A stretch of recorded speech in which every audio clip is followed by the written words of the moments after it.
हागतनि मन्त्रिपक्षरक नरेन्द्र मोदीनि नाहार मुंबाइ उज्ज्वला योजना स्किमनि बिसिंतै टंकसं लुकुरगनो LPG gas बागमानि पान्दा संसजाखा फासलो दलाइ हांकरनि सिन्धु कुमार एडीसी विलेज आमजायो आसालो जतै खुंचुको जिसिनि नुखुंगो एलपीजी गेस बागजाखा पान्दाव थांगै मानजाखा MP Revati Tripura MDC Sanjay Das mandal president Brajlal Tripura Jay Bahadur रुपिनिनो कारिबते कुबुनि आदंर আমাদের মাননীয় প্রধানমন্ত্রী নরেন্দ্র মোদীজি মহিলাদের জন্য অনেক কিছু করছেন। তার মধ্যে উজ্জ্বলা গ্যাস যোজনার মাধ্যমে গ্রামীণ এবং মহিলাদের গ্যাসের সংযোগ দেওয়া এলপিজি গ্যাস, এটা পুরো ভারতবর্ষে চলছে।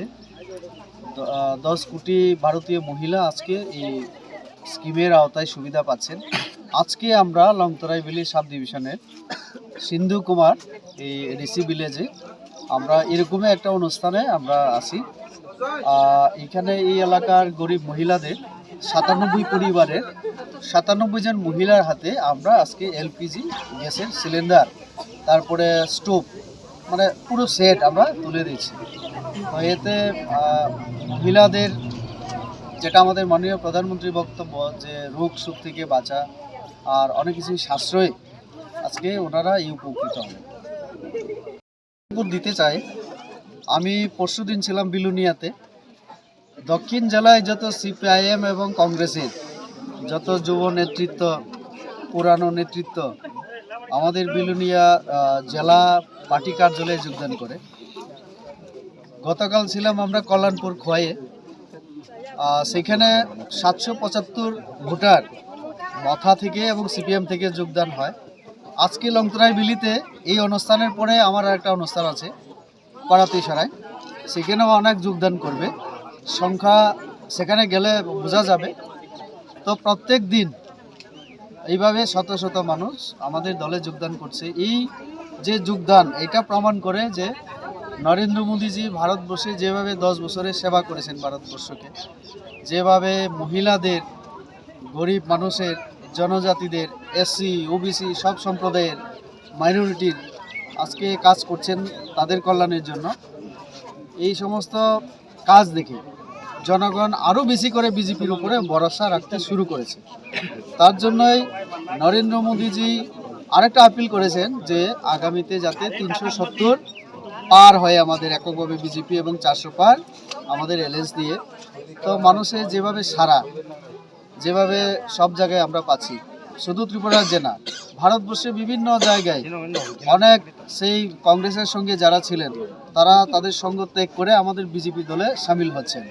তো এটা প্রমাণ করে আগামী দিনে 400 পার এটাও হয়ে যাবে হয়তোবা, এবং তৃতীয়বারের মতো মাননীয় প্রধানমন্ত্রী নরেন্দ্র মোদী যে প্রধানমন্ত্রী হচ্ছেন আবার, তাতে কোনো সন্দেহ নেই আমাদের।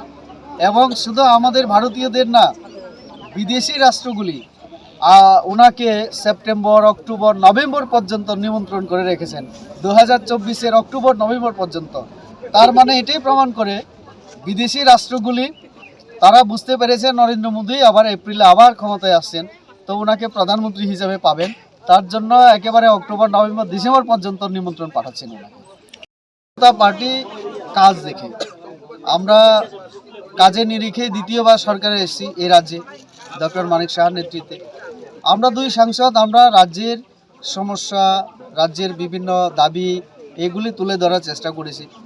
পার্লামেন্টে তুলে ধরার সাথে সাথে মন্ত্রীদের সাথে বৈঠক করা, সিনিয়রদের সঙ্গে আলোচনা করা, এবং এই রাজ্যের জন্য নিয়ে আসা।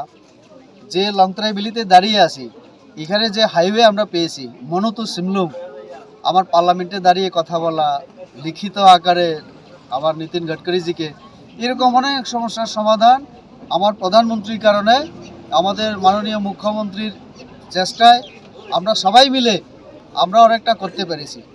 তো এরকম কোনো কাজ আমরা করিনি যেটা জনগণ আমাদের প্রতি বিরাগভাজন হবেন বা আমাদেরকে ভোট না দিয়ে থাকবেন। আমরা যেহেতু কাজ করেছি, আমাদের পূর্ণ আস্থা, বিশ্বাস যে আবারও দ্বিতীয়বার জনগণ আমাদেরকে নির্বাচিত করবে।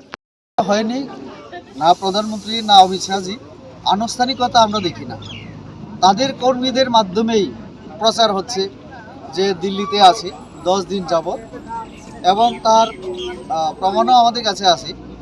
আমাদের প্রদ্যুৎজি ছিলেন, আমাদের অনিমেষ বাবু ছিলেন, আমাদের রঞ্জিত বাবুরা ছিলেন, আর অনেকেই ছিলেন।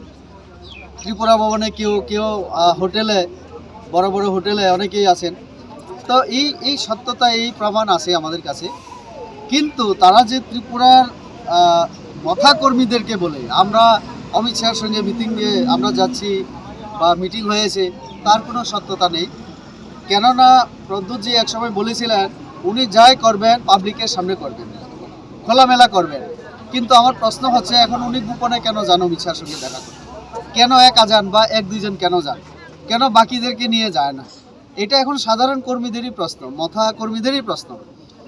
তারা গ্রামাঞ্চলেই প্রচার করছে বিজেপির সঙ্গে আমাদের এলায়েন্স হচ্ছে, কিন্তু মথা কর্মীদের বক্তব্য বিজেপি বিরোধী রেটাতি পেলেন তাদের যদি প্রথম থেকে দাবি হয়ে থাকে, তো তাহলে এখন বিজেপির সঙ্গে মিলে কাজ করার যে চিন্তাধারা কিছু নেতার, সবাই না কিছু নেতার, তাতেও তাদের অনেক কিছু মানে দলের মধ্যে যে একতা নেই সেটা বোঝা যায়। তো এই কারণে দলের কর্মীরা আজকে মানে নিরাশায় আর কোনো লক্ষ্য না দেখে, রাস্তা না দেখে আস্তে আস্তে সবাই বিজেপি দলে সামিল হচ্ছেন। কেননা জনজাতিদের মর্যাদা আমরা দিয়েছি, জনজাতিদের জন্য করেছি আমরা অনেক কিছু। আজকে 5-7 জন আমাদের 6 বছরে যদি রাষ্ট্রপতি পুরস্কার পায়, ভারত রত্ন পুরস্কার পায়, তাহলে এই বিজেপির জন্য হয়েছে। এবং আজকে যদি আমাদের কৃষ্টি সংস্কৃতি, আমাদের উন্নয়নের জন্য এই যে 1300 কোটি টাকা বা অনেক কিছু যে ব্যাপারগুলি রাজ্য সরকার করছে, এটা আমাদের জন্য। তো কাজেই জনজাতিরা বুঝতে পেরেছে এখন মাথা সাথা কিছু থাকবে না আগামী লোকসভার পরে। তো কাজে বিজেপিতেই সামিল হই, বিজেপির যে উন্নয়নের কাজ করছে, মানুষের সেবা করছে, তাতেই আমরাও সামিল হই।